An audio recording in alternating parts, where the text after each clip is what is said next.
Buenas tardes, en nombre de la Dirección de Centro 2, Patricia Amra y Alicia Pérego, les damos la bienvenida al segundo encuentro del taller clínico llamado La transferencia en época de redes, dictado por el licenciado Gustavo Antesao, a quien le damos la palabra. Cuando quieras, Gustavo. Bueno, muchas gracias Laura. Ahora sí, formalmente los saludo a todos y todas. Bienvenidos otra vez, gracias por estar. Bueno, la vez pasada nos entusiasmamos, me entusiasmé y se nos pasó un poquito la hora, pero recuerdo que nos habíamos quedado con la temática del cuerpo, ¿no? Andábamos por allí, si no recuerdo mal. eh, en la experiencia virtual, ¿no? La pregunta es, bueno, ¿qué pasa con el cuerpo? Si hay cuerpo o no en la experiencia, lo que llamamos la experiencia virtual. Y hoy estaba leyendo el diario y hay un analista que escribe, seguramente lo conoce porque escribe mucho en diarios y demás, que es Jorge Alemán.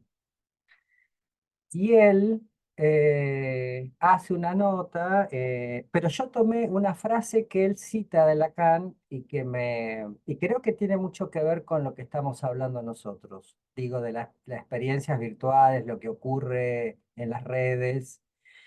Ya hablamos la reunión pasada de la transferencia, no me voy a meter otra vez por ahí. Lacan dice, la ciencia es una ideología del rechazo del inconsciente. La ciencia es una ideología del rechazo del inconsciente. Me quedé pensando en esa frase porque hay mucho de esto que cuando se habla de las redes se objeta, digamos, ¿no? De, bueno, el sujeto del discurso capitalista, ¿no? Como ese sujeto que se desabona del inconsciente. Creo que algo de eso habíamos hablado un poquito en la reunión anterior. Y si pensamos en la experiencia del psicoanálisis, desde Freud en adelante, el psicoanálisis nace en los bordes de la medicina, es decir, o sea, desde el discurso médico, podríamos decir el discurso positivista imperante en la época de Freud, en esos bordes, todo lo que iba cayendo del campo de lo que los médicos trataban, de ahí surge el psicoanálisis, con todas esas preguntas que desde la medicina no se podían responder. Entonces, por eso tenemos esta idea de el psicoanálisis, esta discusión, ¿no? Ciencia, no ciencia, nosotros lo pensamos más como un artilugio, ¿no? Que tiene que ver con lo lúdico y con la cuestión creativa, con el arte, eh, y por supuesto con la palabra, ¿no? Es como que se acerca más a eso que a una disciplina dura, exacta. Justamente porque las disciplinas duras, esta ciencia de la que habla Lacan, forcluye al sujeto. Eh, bueno, entonces les decía, pasemos a pensar en la temática del cuerpo, ¿no? Eh, ¿Hay cuerpo o no hay cuerpo en la experiencia virtual? Eh, Hay un libro que les voy a recomendar que es de una autora que se llama Amalia Pacerini, que se llama El cuerpo en la experiencia virtual. Muy interesante el planteo de ella, la tesis de ella es que sí, que hay cuerpo. Eh, Bien. Eh, Ahora pensemos los modos en los que el cuerpo se hace presente en la experiencia virtual. Cuando hablo de experiencia virtual, estamos hablando, por ejemplo, de estos dispositivos, yo los veo a ustedes, ustedes me ven a mí, hay un cuerpo, pero podría ser tranquilamente un cuerpo completamente virtualizado, un cuerpo de lo virtual. Pero, o sea, como imagen, podríamos pensar a la pantalla, ahora vamos a ir a eso desde dos vertientes, la pantalla como en relación al espejo y la pantalla en relación a la ventana, ¿no? Y cuando digo ventana, me refiero a la ventana que es la ventana de lo fantasmático, ¿no? La ventana de lo fantasmático, ustedes recuerdan el cuadro que toma Lacan cuando trabaja el tema de la mirada, que es el cuadro de Magritte, René Magritte, eh, que ahora no me va a salir, la condición humana creo que se llama, eh, que es una ventana como esta, en donde hay cortinas, hay una afuera y hay un bastidor colocado como si fuera un cuadro, ¿no? Entonces, no es lo mismo la experiencia en un dispositivo como en el que estamos trabajando ahora, en el sentido del espejo, en el sentido de la ventana, ¿no? En el espejo tenemos la plena virtualidad, eh, pero en una sesión analítica ocurren cosas completamente diferentes, ¿no? No es solo virtualidad, porque además estamos hablando de la imagen, pero también estamos hablando de la mirada, ¿sí? La imagen y la mirada no es lo mismo. Eh, y además, hay veces que los pacientes, muchos pacientes se comunican vía telefónica, es decir, sobre todo pacientes que ya han entrado en análisis, o sea, en mi experiencia personal, cuando empezó la pandemia, que nos vimos todos arrojados a ver a qué plataforma usamos, de qué manera nos conectamos, si los pacientes querían, si los pacientes no querían, si va a ser 15 días la pandemia o iba a ser más, bueno, fue más de un año y pico. Eh, y a partir de allí se pegó como un salto cualitativo en el uso, ¿no? de estos entornos virtuales para posibilitar las sesiones analíticas o las entrevistas. De hecho, también se abrió la posibilidad que ya estaba de antes, los que somos más viejos nos acordaremos del famoso Skype, ¿no? Que uno hacía la comunicación con algún paciente que quería seguir tratándose, que se habría ido a trabajar a otro país y por favor, ¿de qué manera? Bueno, pero era algo que no. Sí, pero ¿cómo vas a atender así? ¿Qué sé yo? Y sotto voce por ahí entre, ¿no? Por lo bajito comentábamos, sí, yo tengo uno, tengo dos, sí, pero de eso mucho no se hablaba. Esto explotó a partir de la pandemia, ¿no? No sé, supongo que a todos les habrá pasado. Eh, entonces, podemos considerar a este entorno virtual como una experiencia más, entre otras. O sea, una experiencia más del análisis, entre otras. A ver, Freud muchas veces con algunos pacientes caminando por los bosques allí en Viena, hacía sesiones analíticas e iban caminando por el bosque, digamos. O sea, esto del encuadre que uno tiene que tener el consultorio con todos los adornitos, todas las cositas, todo prolijito. Freud mucha pelota no le daba. Si bien su consultorio, habrán visto las fotos, es muy bonito, con todos los obsequios y demás. Eh, pero él podía estar en el hospital, podía estar caminando con una paciente y teniendo la sesión analítica. Entonces, por eso digo, es una experiencia más entre otras. Pero podemos pasar a pensar en qué pasa con los vínculos, llamados vínculos online, ¿no? Hay mucha gente que hoy en día se conoce a través de aplicaciones, ¿no? Eh, aplicaciones de citas, aplicaciones donde, no sé, hay un match,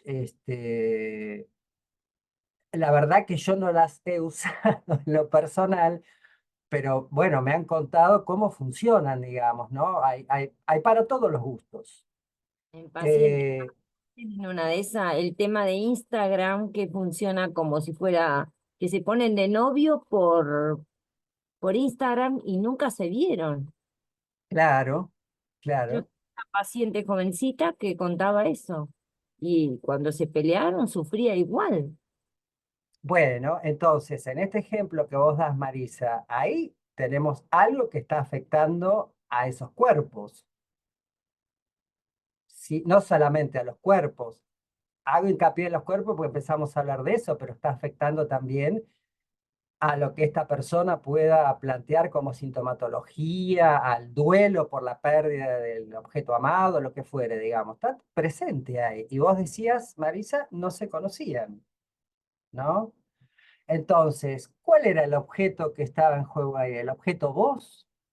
Digamos, las imágenes, bueno, y cómo eso repercute en el cuerpo. Volvamos al planteo en relación al cuerpo, como lo habíamos comentado en la reunión anterior. Existe cuerpo porque hay lenguaje, ¿sí?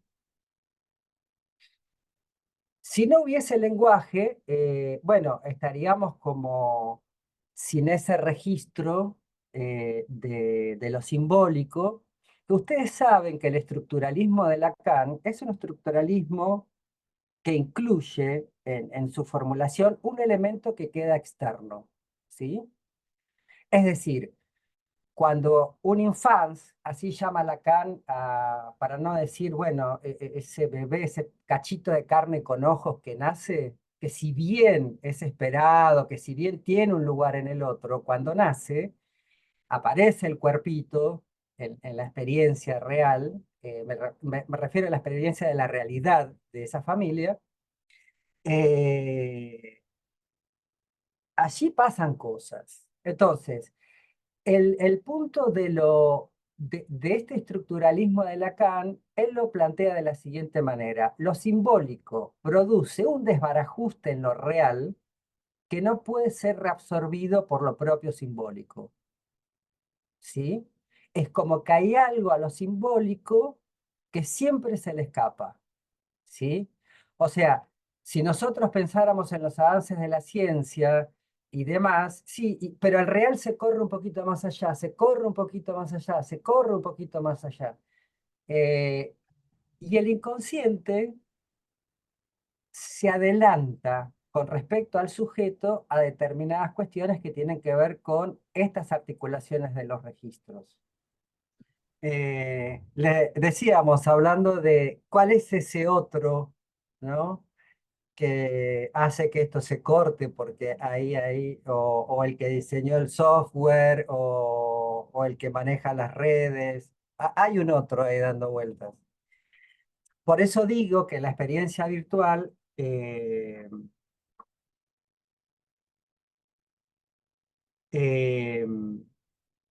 si hay presencia de un otro, hay posibilidad de análisis. Entonces, yo considero que la clínica, como hablábamos antes, operamos como analistas. Hay una escucha analítica que nosotros tenemos. Eh,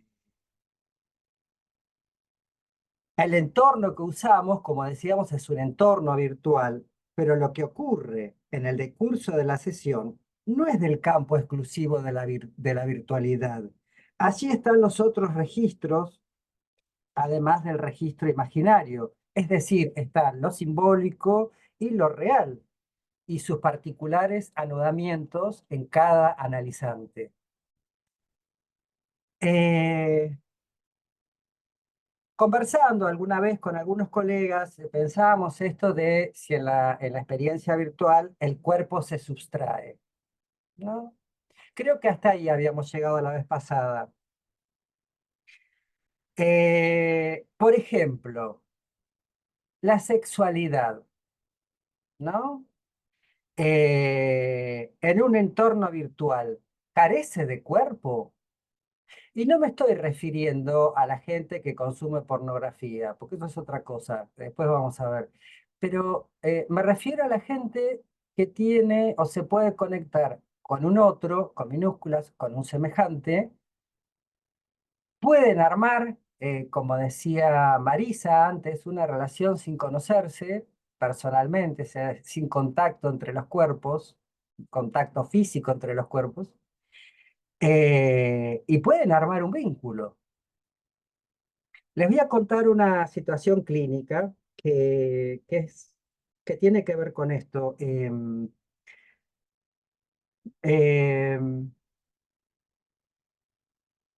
Me derivan a un paciente de unos 20 y pico de años en ese momento que venía con muchos diagnósticos psiquiátricos. No sé si les conté algo de esto la vez pasada.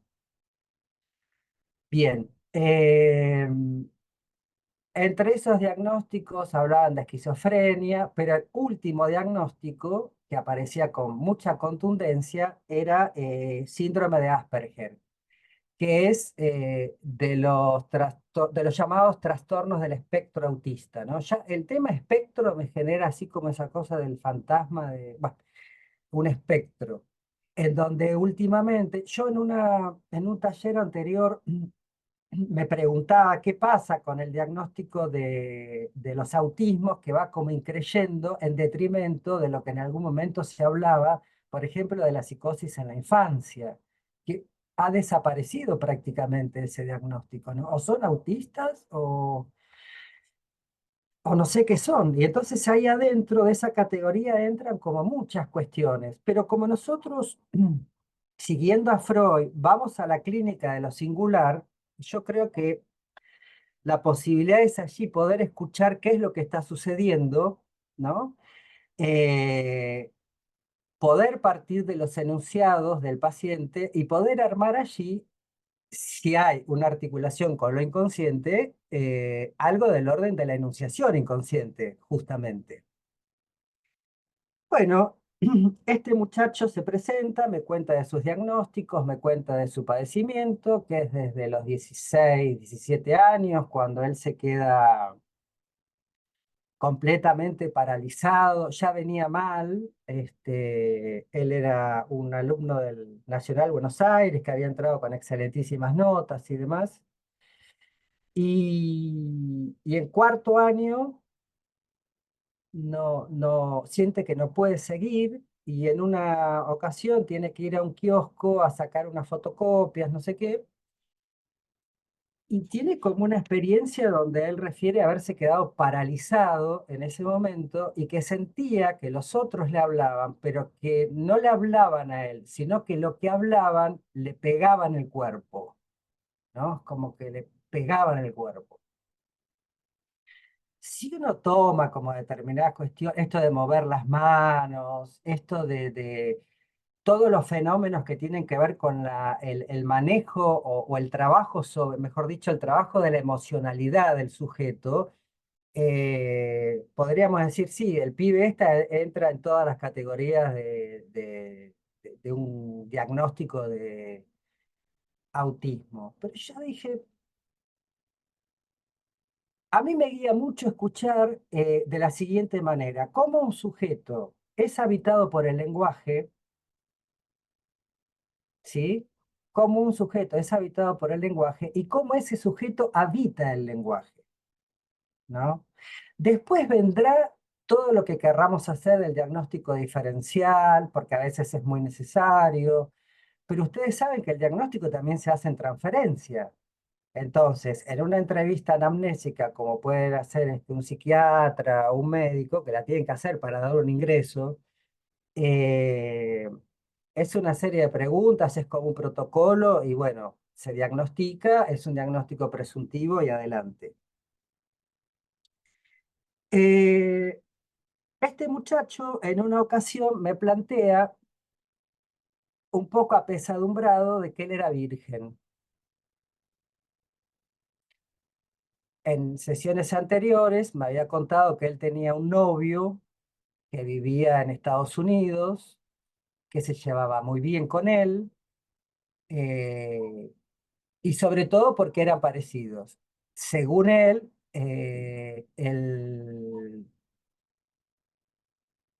este otro muchacho tenía un diagnóstico de esquizofrenia, ¿no? Bueno, como me fui enterando de las cosas que pasaban entre ellos, hola Doménica,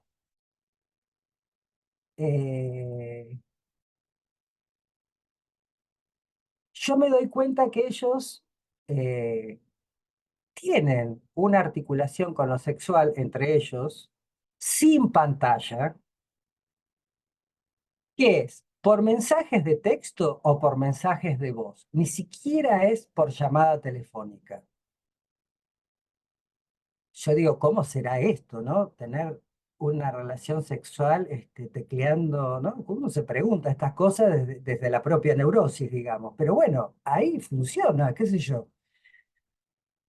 Entonces yo le digo, mirá,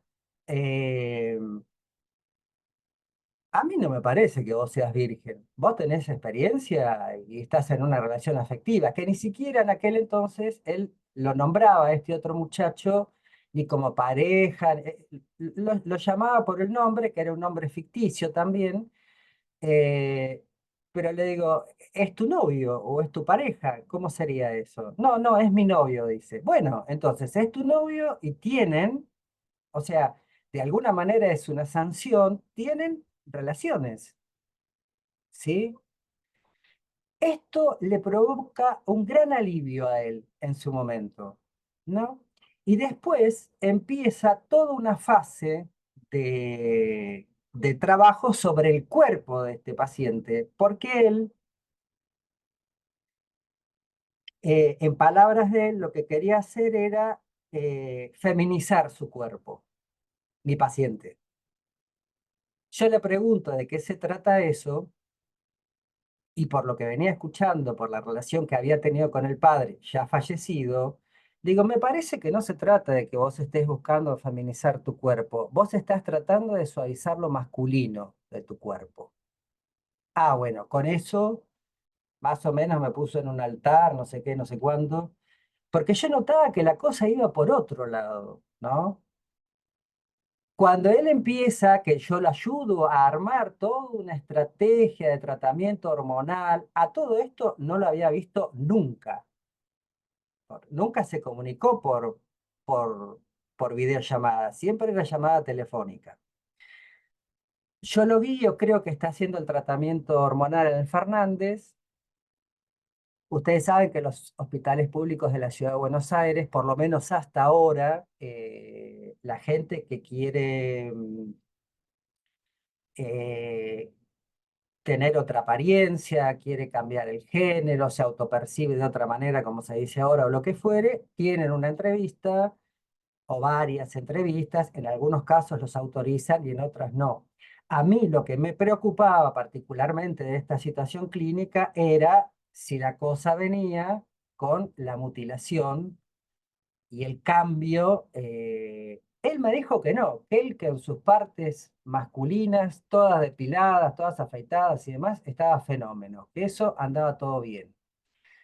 Lo que le molestaba era que tenía un poco de barba, que tenía mucho vello en las piernas. Bueno, con el tratamiento hormonal se le empieza a cambiar eso y estaba contento porque como resultado del tratamiento hormonal le empezaron a crecer un poquito los pechos. Pero esto no le hacía ruido a él para nada. En ese momento me cuenta que había terminado la relación con su novio. Él empieza a hablar en femenino, mi paciente, me doy cuenta, le pregunto, le digo, estoy notando que hablas, te referís a vos misma, por ejemplo, y no a vos mismo, una cosa así. Le digo, ¿querés que yo cambie la manera de dirigirme a vos? No, no, no, no. Dice, vos hacé lo que, como te salga, dice, yo me nombro así, dice él. Y empieza una relación con una chica, creo que de Polonia. Y ahí me pide por primera vez una entrevista presencial o una entrevista por videollamada. Entonces, este esta situación clínica a mí me hizo pensar muchísimo esto de los entornos digitales, del entorno de la pantalla, todo lo que él describía en su momento de las situaciones que a él le pasaban con sus emociones. Y hay un momento de viraje muy grande cuando él dice, las emociones me atacan desde adentro y yo no sé qué hacer con eso. Muchas veces había terminado de la ducha en posición fetal, con el agua caliente cayéndole encima, hasta que llegaba la madre. Eh, y en un momento se produce una inversión. Eso que venía de adentro, él empieza a ubicar que también viene de afuera. O sea, pensemos el adentro y el afuera, ¿no? Como algo del yo, no yo, ¿sí? Lo cual le empezó a permitir a él, entre otras cosas, decidir terminar el colegio secundario. Él habla muy bien inglés, es su segunda lengua el inglés, eh, y como quería especializarse porque tiene ideas de irse a vivir a otro país, o sea, imagínense, todo esto al cabo de un año, era otra persona en ese punto.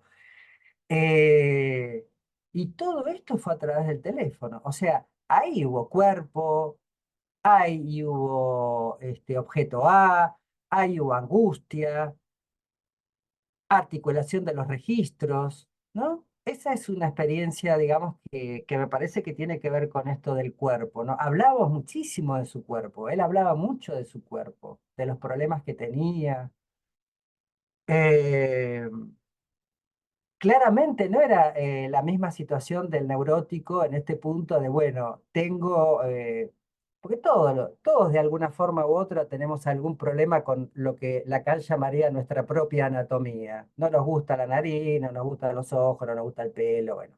Pero eso lo solucionamos de otra manera. El tema es cuando se tiene que resolver de una manera que involucra determinadas cuestiones como los objetos parciales o como decíamos antes, una ablación, en el caso de mujeres que son varones trans o viceversa. Bueno, por eso hacen todas estas entrevistas en los hospitales públicos antes de autorizar un procedimiento de estas características, donde hay psicólogos, psiquiatras, además del equipo de especialistas médicos. Otra situación clínica, ¿no? Hace un ratito se nos cortó la llamada porque no sé qué pasó, esta que estamos teniendo. Una paciente adolescente. Ella sí, la imagen era fundamental. Venía a sus 15 años. Cuando yo la comienzo a atender, estaba internada por un intento de suicidio. Eh, yo la empiezo a atender y ella estaba internada. O sea, el padre me escribió, me dice si podía realmente tomar la sesión porque ella quería empezar. Bueno, ese fue el inicio. Yo digo, bueno, veamos a ver hacia dónde vamos con esto. Bueno, ella empieza a atenderse, antes había hecho tratamientos cognitivo-conductuales, donde cuando ella entraba en crisis tremendas, de una desestabilización emocional muy grande, si lo pensáramos por el lado más de la psiquiatría, diríamos, bueno, el famoso trastorno límite de la personalidad, ¿no?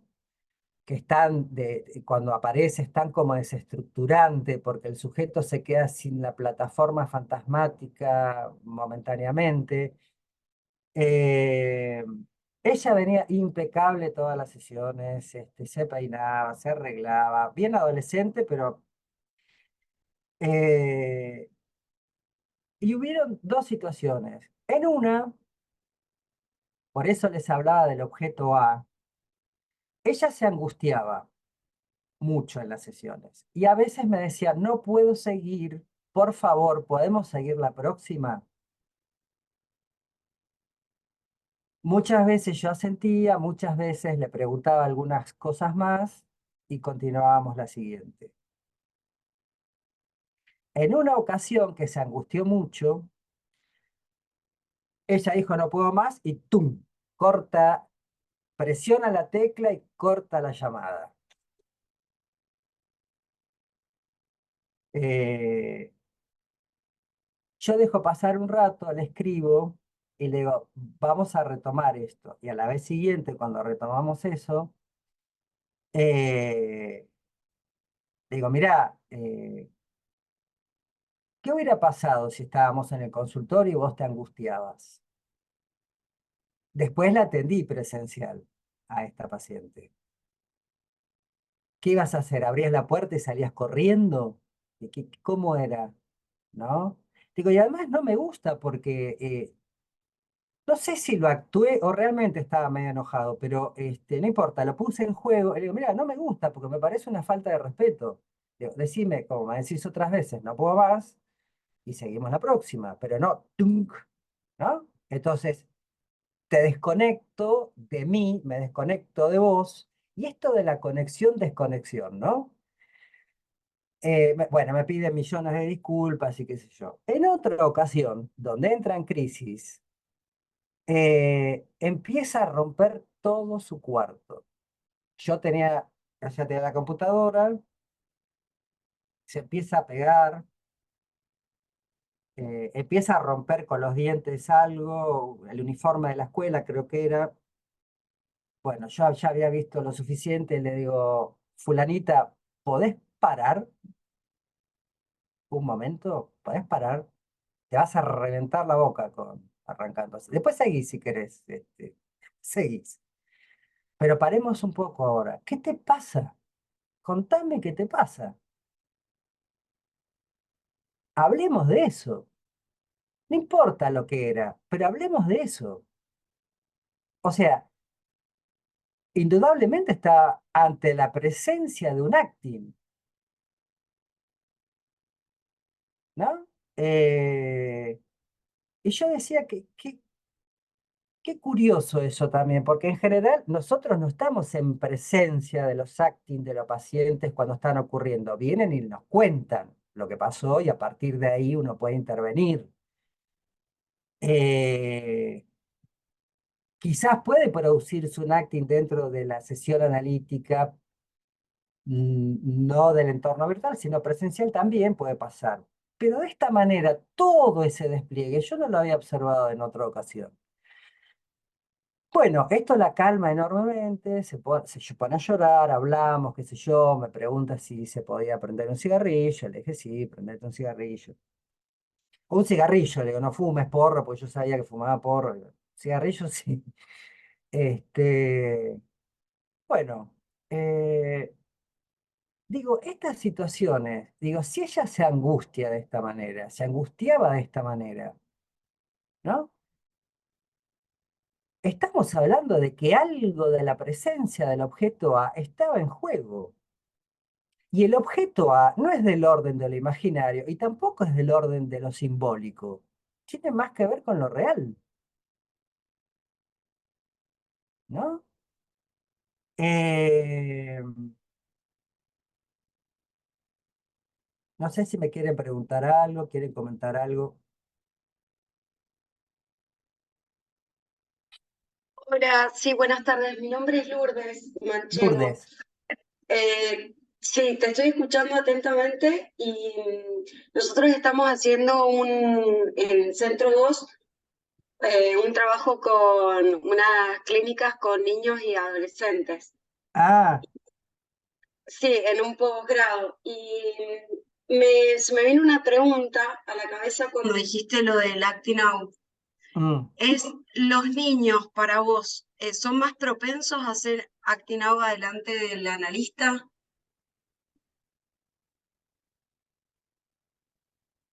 Si consideramos al acting out como, como ese llamado al otro del que habla Lacan, yo creo que en el caso de los niños,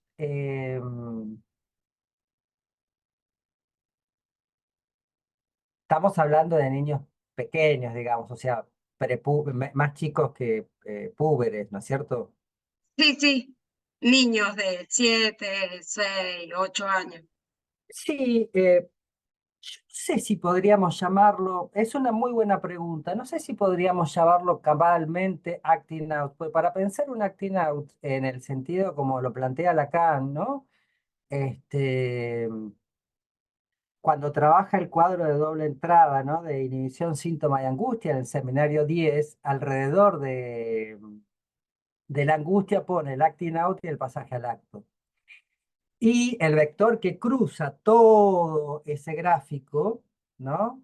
Que vamos de la inhibición, como les digo, a la angustia, en un cuadro de doble entrada que tiene que ver con el movimiento y la dificultad. O sea, el punto de la angustia es máximo movimiento y máxima dificultad para el sujeto.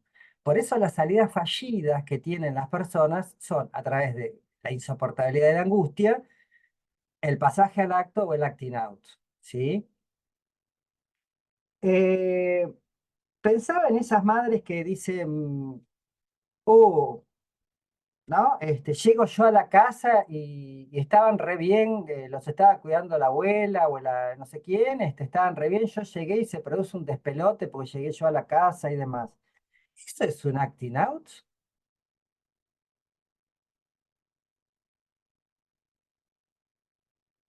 ¿O estamos en presencia de otra cosa? Estamos en presencia de lo que los niños no pueden expresar, porque además pensemos que en la clínica de niños, con niños, el fantasma no está constituido aún como tal. O sea, el fantasma tiene el soporte de la presencia material de los padres o lo que ocupe la función de los padres. ¿Se entiende eso? Eh, Sí, perfecto, perfecto. no sé si te referías a esto, Lourdes, y cómo surge esta pregunta del acting out en los niños. No, en realidad escuchándote, porque también hago clínica con niños, además que estoy haciendo el posgrado, y me llamó la atención esta adolescente que como que se desgarraba la ropa y era como todo quizás una puesta en escena, ¿no? ¿Mm? De su angustia. Y los niños, nada, me preguntaba si no la mayoría del tiempo hacen una puesta también en escena de su angustia, digamos, los que, por ejemplo, necesitan, que son derivados de un psicólogo y demás. Claro. Sí, bueno, esta chica, una de las cosas que planteaba es que ella no quería crecer. Toda su sintomatología empieza en una segunda vuelta, digamos, empieza con la pubertad, es decir, con el segundo retorno de la sexualidad. Ahí empiezan los cuadros de anorexia, empieza toda esta cuestión de desequilibrio emocional, pero fíjense, empieza ahí, o sea, después de lo que Freud llama el periodo de latencia y la entrada en la pubertad. Entonces creo que muchas veces hay determinados niños que lo que expresan, eh, los niños se transforman como una especie de síntoma de lo que está pasando en el entorno familiar, o alguna situación de lo familiar, o algún vínculo con la madre, o alguna situación con el padre, ¿no? Pero creo que ahí el soporte está como en presencia, digamos, ¿no? Tienen todavía la estructuración fantasmática que se va a ir dando con el atravesamiento del Edipo, la constitución de la cristalización de las identificaciones, porque todo eso está en ciernes en los chicos, ¿sí? Entonces, por Sí, ejemplo, perfecto. pensaba, ¿qué pasa con el famoso berrinche, ¿no? De los niños? Además de que a uno como adulto le puede resultar insoportable el berrinche de un chico y ya no sabe qué hacer, si tirarlo por la ventana, si darle un abrazo, si llevarlo a comprar un helado, lo que fuere, me parece que es un momento de intensa angustia del niño y que el adulto tiene que estar ahí para poder tratar de contener algo de esa angustia o dosificarla, ¿no es cierto? Con algún tipo de acción. Porque insisto, es un momento de mucho sufrimiento para el niño. No es que lo hacen porque son revoltosos y demás. Más allá de que haya niños revoltosos o niñas revoltosas, no importa. cuanto más revoltosos, más gritan, más quilombo hacen, me parece que están bien. Por ahí los que están más callados, hay determinados momentos donde aparecen cosas que uno ni se imaginaba, ¿no? Eh, yo creo que viene un poco para ahí, ¿no? De pensar esto de la cuestión fantasmática, pensar esto de la presencia de eso real, digamos, de real como realidad, digo, ¿no? De la presencia de los padres como el soporte. eh, y creo que puede haber una mostración, ¿no? De los chicos, pero no sé si lo llamaría, lo tendría que pensar más, Lourdes, pero por ahora te puedo contestar esto, ¿sí? Como que me parece que un acting out ya estaríamos hablando más para el lado de la pubertad de adolescencia, ¿no? Por lo que acabo de decir, desde la estructuración psíquica del sujeto, ¿no? Sí, muchas gracias. Bueno, de nada. Gracias por tu pregunta. Eh,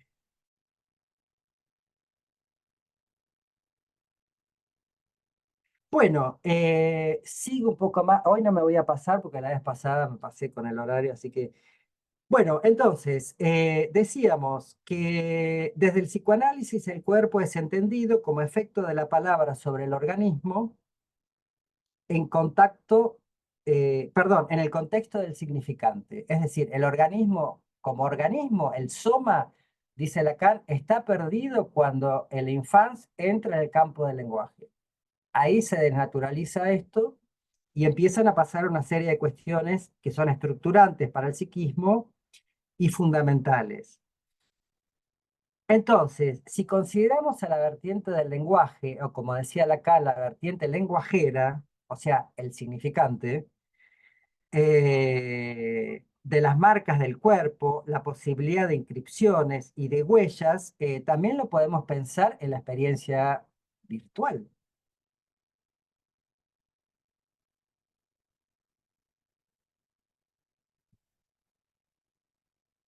Si volvemos a la articulación de los tres registros en la experiencia virtual, tenemos por un lado lo imaginario, que es, bueno, la imagen tiene una fuerte, muy fuerte pregnancia, cada vez más, digamos, ¿no? Vivimos en un mundo poblado de imágenes. Yo me acuerdo una frase de un fotógrafo que vieron que dicen que una fotografía vale más que 1000 palabras, ¿sí? Y él dice, no, eso es un error, no vale más que 1000 palabras. Eh, una fotografía lo dice más rápido. Una fotografía lo dice más rápido, ¿no? O sea, está hablando del hecho del lenguaje articulado a la imagen, ¿sí? No es que una imagen reemplace una palabra.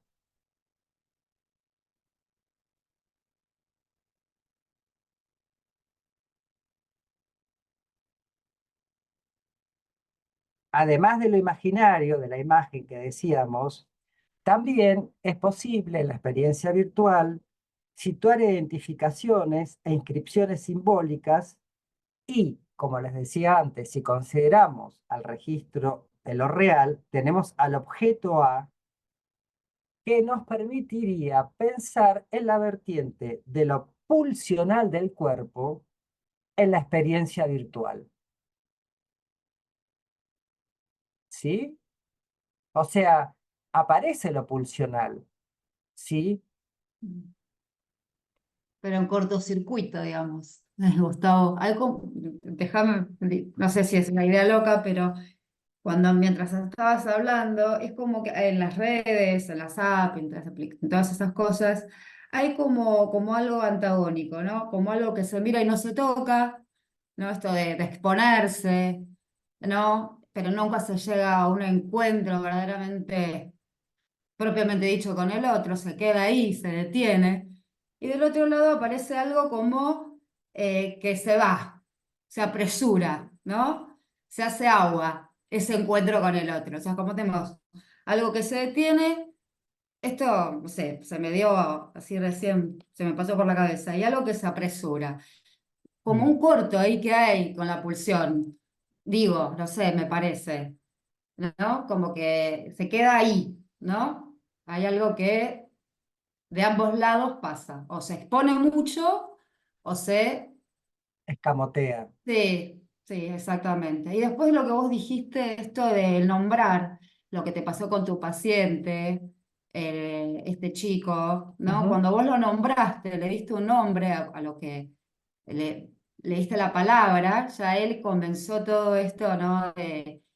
Y creo que también acá pasa lo mismo, faltan palabras, ¿no? Porque encontrarse con el otro es hablar también. Y es ahí ¿no? Como el encuentro fallido de las palabras. Así nada, se me vino esto a la cabeza. No hablo No, más. está Porque buenísimo. está todo desprolijo, ¿no? Pero No, no bueno, importa, no importa. Es la idea, digamos, de que nos desemprolijemos un poco, sí, porque si no sí. estamos Sí, todos se me muy vino siguiendo. el cortocircuito de lo que pasa, ¿no? Te digo, porque tengo amigas, digamos, solteras que utilizan app y todo, y me cuentan las cosas que, inclusive una quiere armar, digamos, teorizar sobre eso también, pero desde otro campo, el campo de la comunicación social o en otras cosas.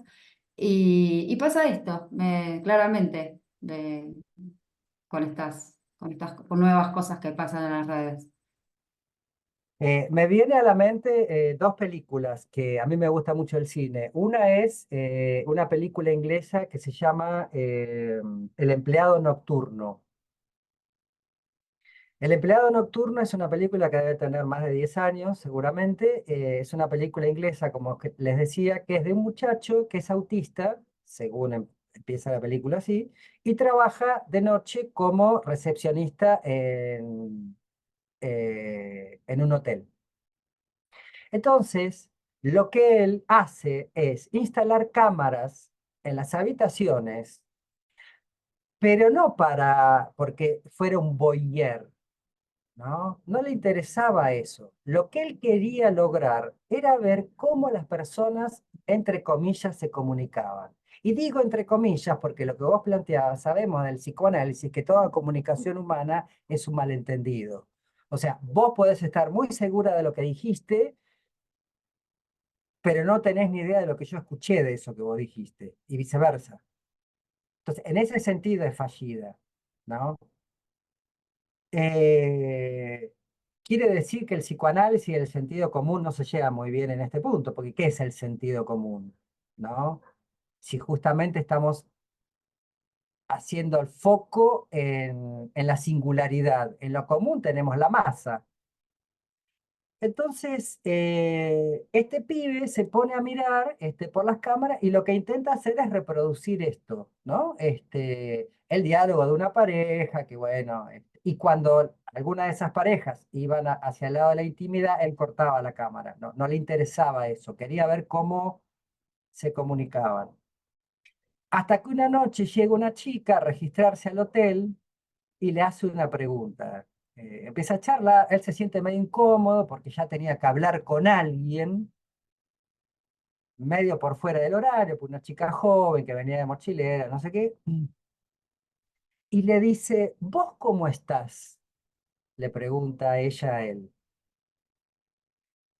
Y fue una pregunta que yo en algún momento le hice a este paciente al que vos hacías referencia, Natalia, este chico que venía con todos estos diagnósticos, y me contestó exactamente lo mismo que el chico de la película. Me dice, es una respuesta extremadamente difícil de contestar. No lo sé. Porque para decir cómo está uno, tiene que tener el parapeto del fantasma. Estoy bien, estoy mal, estoy contento, estoy recansado, no me aumentaron la plata. En esta situación del hotel, bueno, señorita, usted me está seduciendo, lo que fuera, no importa, algo. No, él era interpelado todo el tiempo por esa palabra del otro, ¿sí? Me interesa ubicar, yo estuve leyendo algunas cosas que escriben los técnicos de redes, los ingenieros de informática y toda esta gente. Eh, entonces, tenemos la web que según la definición de la Real Academia Española es red informática, la web, W-E-B larga, la famosa triple W que tenemos en todos los links, World Wide Web, disculpen mi inglés. Entonces, si Internet, que no es lo mismo que la web, si Internet provee la estructura, entonces la web provee la información. Y acá tenemos una cuestión que nos interesa, por eso estuve buscando esto, ¿no? O sea, Internet es una infraestructura subyacente que permite la transmisión de datos, dicen estos técnicos, mientras que la web es una aplicación que permite a los usuarios acceder y compartir información y datos a través de la Internet. La web, en este sentido, es poseedora de un saber completo. A la web no le falta nada. De hecho, escuchamos muchas veces decir, bueno, buscalo, googlealo y ahí encontrás todo. A ver, si uno encuentra todo, ¿no? ¿No les genera angustia pensar que eso es posible? Nosotros todavía estamos recién está empezando los avances de la inteligencia artificial y todo lo demás, pero es como una cosa bastante, por lo menos a mí me resulta compleja de asimilar. Eh, ¿Y qué pasa con la castración ahí? ¿No? Hay pacientes, un paciente me contaba una vez que estaba buscando algo, estaba medio metido en la cuestión de la pornografía, buscaba una cosa, buscaba otra cosa, buscaba otra cosa, buscaba otra cosa, buscaba otra cosa, y dice, ir a una pantalla, se abría otra, se abría otra, se abría otra, y el tipo se empezó a angustiar. O sea, que lo originario era, bueno, conseguir un placer masturbatorio, llegar a ese punto, donde ahí, más allá de lo que él esté mirando como en esas cuestiones pornográficas, justamente la pornografía se caracteriza porque muestra todo, ¿sí? Muestra todo. Entonces, ¿en qué lugar queda el deseo? Si está todo ahí puesto, si está todo ahí visto, ¿acaso no genera deseo? Porque el erotismo es completamente diferente. Lo erótico es cuando tenemos un velo en algún lugar que nos permite poder entrar en la articulación de la pregunta de qué voy, qué quiere el otro.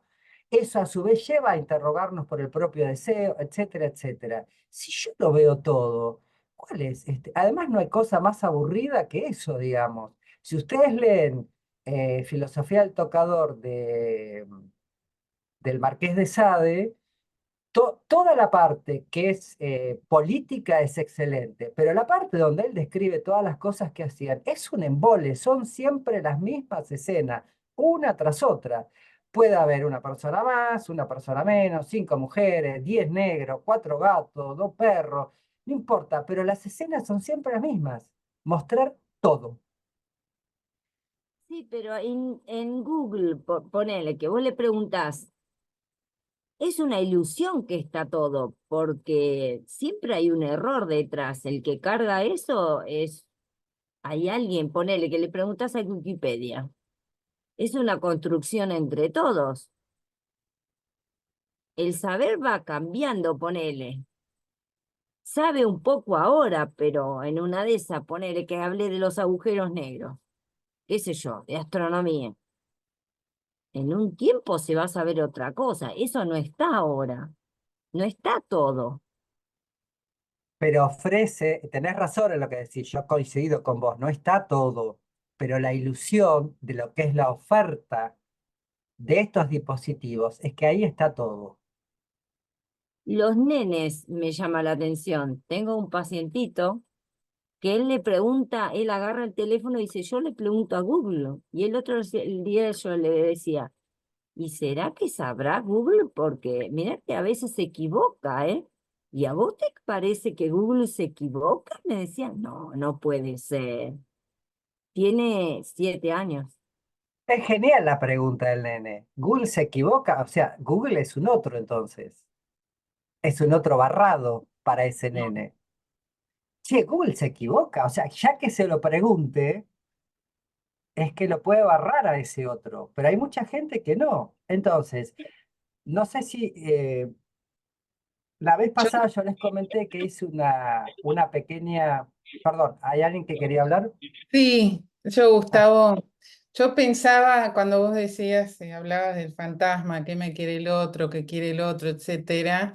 Yo pensaba en el algoritmo de Instagram, mm, que Instagram te escucha y de acuerdo a lo que vos likeás, no likeás o decís, si es que tenés el micrófono habilitado, eh, esto pasa mucho con las ventas, ¿no? Te va tirando como cosas para... Hay mucha gente que se va de las redes para no seguir comprando.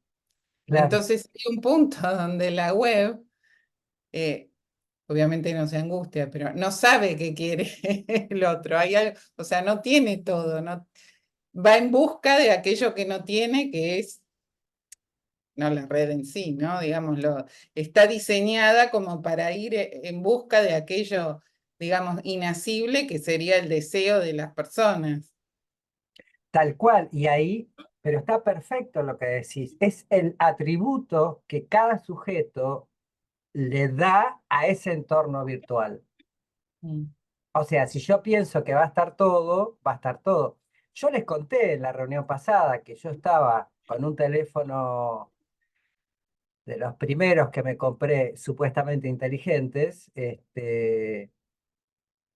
y estaba con una paciente, la paciente estaba llorando, quejándose, no sé qué, y en un momento hace una pregunta, dice, yo no puedo más con esto que me está pasando, y contesta Google del teléfono y dice, lo siento, en este momento no tenemos una respuesta para eso. Es, Es genial. es genial. Bueno, obviamente la sesión cambió. Estamos hablando de que era una sesión presencial mucho antes de la pandemia. Es genial. Entonces digo, nos están escuchando y hay empresas monstruosas, hay una subsidiaria de Google, que es una empresa de metadatos, que es una de las empresas más grandes de la fabricación de algoritmos que hay en el mundo. Obviamente está en Estados Unidos. Ujú. Eh, entonces, ¿vieron que ustedes abren el buscador y en el buscador les aparece un simbolito verde de costado? Bueno, ese es el famoso chat GPT.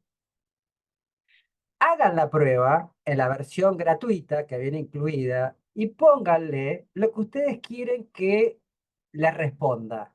Yo puse, no lo copié porque no tenía tiempo, pero ¿cómo es la conceptualización del cuerpo a partir del psicoanálisis? Me escribió 4 carillas. Yo podía ir depurando eso, ¿no? O sea, ustedes van agregando palabras claves y se va depurando, pero la información que tiraba no era del todo incorrecta. Hablaba de Freud, hablaba de Lacan, hablaba de los 3 registros, hablaba del cuerpo, la imagen inconsciente del cuerpo, del esquema corporal. O sea, en 25 segundos me escribió 4 carillas. ¿Dónde está eso? ¿De dónde sale eso? O sea, hay un ejército de gente que está trabajando para, como decís vos, Carla, para meter los datos ahí. Pero el tema, nosotros acá, esto que vos decías, bueno, claro que no está todo, como decía Marisa también, no está todo, como preguntaba el pacientito de Marisa, ¿se equivoca? Sí, se equivoca. Porque uno le consulta, muchas veces uno le dice al paciente, no le, a ver, tenés un problema físico, clínico, de tipo de enfermedad, no sé, no le preguntes a Google, porque lo primero que te aparece es que tenés un cáncer terminal en grado 4 Mm. y te machucaste la uña con el martillo. Entonces, trata de trabajarlo en otros lugares, pero está esa necesidad, y yo creo que hay y digo necesidad a propósito, porque casi se va empujando tanto la cosa que parece una necesidad de estar informado. ¿Por qué tenemos que estar con el celular todo el día? Y mirar si nos mandaron un mensaje, si no nos mandaron un mensaje, si nos clavaron el visto, si no nos clavaron el visto. ¿Qué es esto que se ha empezado a instalar? Yo no lo observo como algo a criticar, lo observo como algo que pasa, ¿sí? Eh, Hay un meme que me gustó mucho que decía que cuando el teléfono estaba conectado, el teléfono, el que usábamos de línea, ¿no? Con el cable y todo lo demás, aunque sea inalámbrico, tenía un alcance. Cuando el teléfono estaba conectado a la toma de la pared, la gente era más libre, ¿sí? Y ahora que tenemos celulares, la que está atada al teléfono es la gente. Me parece genial ese meme, ¿no? Porque resume un poco el espíritu de época. Gustavo, ¿podía Sí. hacer un comentario que me vino en relación con esto de lo totalizante de la información y demás? Yo también pensaba, por ejemplo, con esto que vos decís, el otro tipo de comunicación telefónica, ¿no? Uno llamaba, iniciaba una conversación, se cortaba, ¿no? Este manejo también en esos entornos virtuales, ¿no? ¿Cuándo es el corte, no? ¿Cuándo se comienza y cuándo se termina una conversación, no? Las conversaciones eternas, ¿no? Que empiezan quizás a la mañana, terminan a la tarde, siguen al otro día. Digo, no hay un corte, un fin, un hasta luego, ¿no? Como cuando se usaba el viejo teléfono que uno empezaba con un hola y terminaba con un chau, ¿no? A mí también esto me hace mucho ruido, la dificultad del corte, ¿no? Para después volver a comenzar o recontinuar o no. Bueno, me quedo pensando mucho en esto. Me haces acordar muy interesante lo que planteas, Candela, porque me haces acordar a un paciente psicótico, que él venía con su computadora portátil a la sesión porque estaba armando una cosa totalmente delirante de la plasticidad neuronal para cambiar y hacer una especie de nuevos hombres, no sé qué, con su propia experiencia de lo que él había vivido. Un delirio. Él me lo trajo, yo lo traté de leer, no entendía nada. Trataba de encontrar una lógica, no entendía nada. Y él en una sesión me dice, ¿puedo grabar la sesión? Y le pregunto, ¿por qué quiere grabar la sesión? Me dice, porque yo así llego a mi casa, me pongo a escuchar lo que hablamos y sigo trabajando sobre eso. Entonces voy a acelerar los tiempos de mi tratamiento. A mí me agarró una cosa, obviamente le dije que no, eh, pero como neurótico me agarró una cosa, porque es esto que vos decías que era una sesión eterna entonces, donde él iba repitiendo una y otra vez todo lo que iba pasando en la sesión, palabra por palabra, escuchando. Una vez me trajo un video de Madonna que él había visto, que le había gustado mucho en su computadora y me había contado la cantidad de movimientos pélvicos que había hecho Madonna en ese video. A ver, solo un psicótico puede hacer eso, porque ¿quién se va a poner a contar Y no lo digo peyorativamente, lo digo por la estructura, ¿sí? Entonces, cuando le digo que no, se enoja y me dice, ¿por qué no? Digo, porque la sesión empieza y termina. Hoy paramos acá para que la próxima podamos tener otra sesión, no la misma, otra, aunque estemos hablando de cosas parecidas, porque no estamos hablando de lo mismo. O sea, el corte es lo fundamental, ¿sí? Bueno, con eso no se calmó del todo, pero más o menos se quedó tranquilo. Quería hacer diván este paciente. Entonces, como le dije no, bueno, dice, usted no me deja hacer diván, agarró y dio vuelta al sillón donde él estaba sentado y se puso de espaldas a mí. Bueno, siga, haga lo que quiera. Paciente muy interesante. Eh, bueno, voy a hacer una muy pequeña referencia, porque ya estamos sobre la hora, al tema de la pulsión esto que decíamos, que si aparece algo del objeto A, aparece algo de lo pulsional. Estábamos hablando de la pantalla como espejo y ventana. La ventana como la ventana de los fantasmáticos, en donde allí podemos incluir a la pulsión escópica, una de las pulsiones más complejas en su desarrollo que ha trabajado Lacan, y el objeto mirada, ¿no? ¿Quién mira? Lacan, cuando trabaja todo esto en el seminario 11, habla de la esquicia del ojo y de la mirada, y habla de que es un cuadro, ¿no? Como quién mira a quién, ¿no? ¿Yo estoy mirando el cuadro o el cuadro me mira a mí?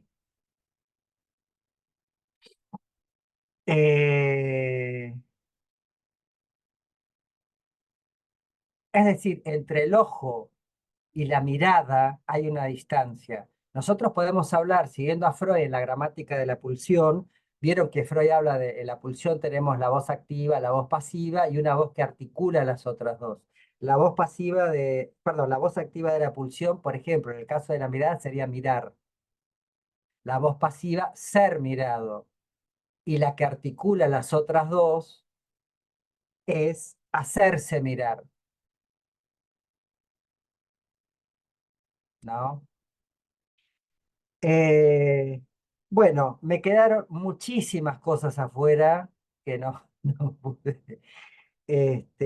La escena y el mundo, la escena virtual, el teatro, ¿qué pasa con el teatro? Por ejemplo, cuando se baja la cortina, uno sale a tomar un cafecito, vuelve, esos momentos de corte en relación a la escena. Eh, por eso digo, esta pregunta que vos hacías, Carla, me parece que es el atributo que nosotros le otorgamos a la web y a Internet, ¿sí? Que está fomentado por ellos mismos, digamos. Métanse que ahí van a encontrar, y si no van a encontrar, nosotros les ofrecemos. Yo el año pasado cambié el somier de mi casa y estaba repodrido de que me manden promociones de somier, de colchones y todo lo demás. Yo digo, ¿cómo se enteraron esto? Bueno, se enteran. No sé cómo, pero se enteran. Eh, bueno, claramente en Internet no está todo. Eh, pero lo ofrecen como un todo, ¿sí? Uno se puede pasar todo el día mirando Internet, todo el día, toda la noche, y continuo. Eh, entonces, para finalizar, ¿hay cuerpo en la experiencia virtual? Sí. Hay un cuerpo pulsional porque tenemos el objeto A que nos conduce al registro de la angustia, que para nosotros como analistas es fundamental. Hay un cuerpo marcado por el significante, lo cual estamos en el registro de lo simbólico. Y por supuesto está el cuerpo de la imagen corporal. Bueno, hasta aquí llego hoy. No nos queda más tiempo. Abrimos espacio para las preguntas o algunos comentarios que quieran hacer. Por lo menos decinos el nombre de la segunda película. Nos recomendaste dos para mirar sobre el tema. Y yo llegué a anotar una, así que esa sería mi pregunta como para que nos quede. La primera era El empleado nocturno y la segunda tiene un título en francés que se llama Un liaison pornographique y en español sería Una relación particular, que es la historia de una mujer y un hombre que se encuentran mucho antes de la época de las redes, porque están hablando por teléfono, no hay celulares, no hay nada. Ella es francesa, él es español. Ella publica una fantasía en internet, internet no, perdón, en una revista. En esa época había revistas de intercambio para adultos.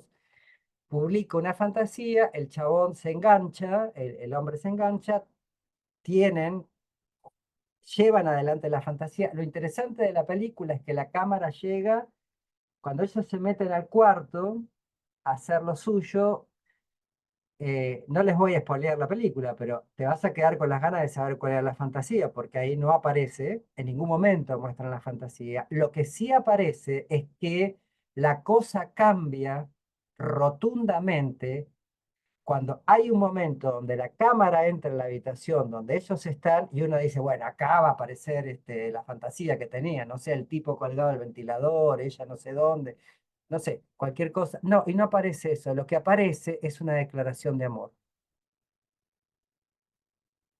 Y cuando aparece la declaración de amor, se produce la ruptura de ese vínculo. Bueno, al final te la spoileé, pero véanla porque es de una sutileza maravillosa. En francés es Alison Pornographie, que sería algo así como una ligación pornográfica, pero de pornográfico no tiene nada la película. Ahí fue la Gracias. segunda, Candela. Bien. ¿Alguna otra pregunta, algún comentario? Da para otro, para otro encuentro más, para seguir hablando. Hay mucho que me queda afuera, las identificaciones, trabajar más el tema de la pulsión, el tema de la escena, ¿no? El mundo, la escena sobre la escena, que habla Lacan en el seminario 10, muchísimas cosas, Carla. Pero bueno, será para algún próximo si hay otro encuentro. La verdad que me gustó mucho, me entusiasmó mucho esto y tenía como esto en mente, ¿no? Quiero cuando uno está trabajando mucho sobre algo y necesita como plasmar esto en algún lugar, bueno, quizás salga algún trabajo escrito de esto después, no sé, probablemente. Bueno, ¿Y no podríamos agregar otra clase más? no porque Nadia. los horarios, Nadia, no, los Sí. horarios están completamente articulados con todo el ciclo de conferencias. Por ahí, si hay alguna oportunidad, podríamos hablar de redes, parte 2 qué sé yo, y ya se los informaremos por el centro, pero por ahora sé que están todas las actividades hiperprogramadas, entonces no hay espacio. Así que bueno, eh, les agradezco Sí, inclusive, muchísimo. perdón, ¿no? Pero Gustavo, nos sugeriste un texto, el encuentro anterior, el de Recalcati, a Mm, partir de un ejemplo clínico que vos diste del otro lado que le decías a tu paciente, ¿no? Inclusive ahí también hay una articulación para hacer, porque él en el artículo, al final de ese artículo, plantea esto de rectificar al otro, ¿no? Hay mucho ahí para continuar a partir de la lectura que vos nos sugeriste en relación con este tema, ¿eh? Porque Recalcati ahí toma la cuestión preliminar hoy. O sea, ustedes saben que la cuestión preliminar es lo que trabaja Lacan en la cuestión de la psicosis, pero él dice, ¿por qué no la podemos pensar en la actualidad, digamos? O sea, en la situación actual. Pacientes que no son psicóticos, pero tienen un desabonamiento del inconsciente que cuesta como armar el dispositivo, cuesta la cuestión transferencial, cuesta la apertura. Entonces, es muy interesante, digamos, esa cuestión que plantea Recalcati ahí, y esto de la rectificación del otro, que es algo que Colette Soler trabaja en su libro La psicosis. ¿Sí? Bien. Bueno, Candela, gracias. Les agradezco a todos y todas la presencia, la paciencia y bueno, fue un placer intercambiar con ustedes. Me gusta la dinámica del taller porque es más como participativa. Cada uno puede contar un ejemplo, una situación clínica, una pregunta y no es tan formal como una conferencia. Bueno, muchas gracias a vos, Gustavo, y a todos los que participaron. Y bueno, perdón por esto que sucedió, que vinimos, pero un poco gráfico todo lo que, lo que se estuvo trabajando. Bueno, Laura, muchas gracias por estar ahí, genia total, y haciéndonos el aguante. No, gracias a vos y Así que gracias a bueno, te todos. mando un beso grande, después hablamos en Dale, privado, dale. y bueno, les mando un saludo a cada uno y cada una de ustedes. Será hasta cualquier Gracias. momento. Gracias.